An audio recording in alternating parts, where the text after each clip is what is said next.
1000 ரூபாய் பிச்சை காசு.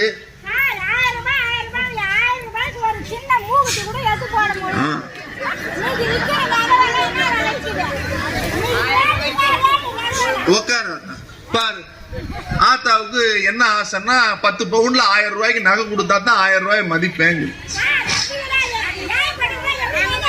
நான் ஒரு விஷயம் சொல்லட்டுமா? உங்க பேர் என்ன?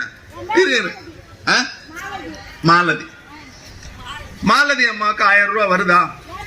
ஒரு நிமிஷம், வருதா? மாசத்துக்கு 1000 ரூபாய். வருஷத்துக்கு எவ்வளவு? வருஷத்துக்கு எவ்வளவு? வருஷத்துக்கு எவ்வளவு? 12,000. நீங்க என்ன வேலைக்கு போறீங்க? என்ன வேலைக்கு போறீங்க? மாசம் எவ்வளவு சம்பாதிக்கிறீங்க?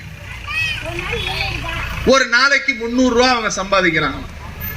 ஒரு நாளைக்கு 300 ரூபாய். 30 நாளைக்கு எவ்வளவு? 9,000 ரூபாய். 9,000 ரூபாய் நீங்க சம்பாதிக்கிறீங்க இல்லையா?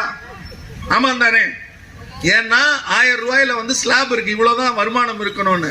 நீங்க தான் சொல்றீங்க 9,000 ரூபாய் சம்பாதிக்கிறேன். நாளைக்கு நிப்பாட்டினா என்னைய கேட்க கூடாது. இப்ப அவங்க சொல்றாங்க நான் 9,000 ரூபாய், இவங்களே 9,000 ரூபாய் சம்பாதிக்கிறாங்கன்னா அப்ப அவங்க வீட்டுக்காரர் எவ்வளவு சம்பாதிப்பாரு?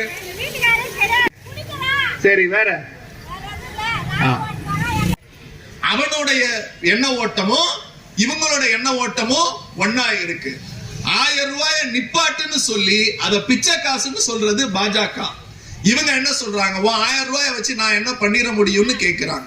மாசம் 9,000 சம்பாதிக்கிறீங்க. இங்க எவ்வளவு பேர் 9,000 ரூபாய் சம்பாதிக்கிறோம்?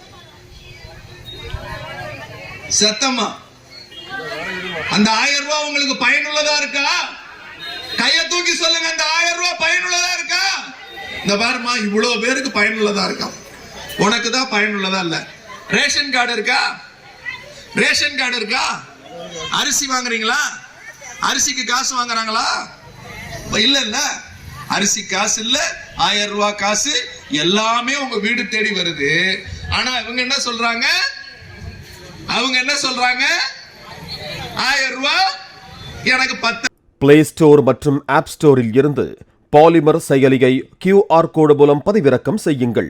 செய்திகளை உடனுக்குடன் பெறுங்கள்.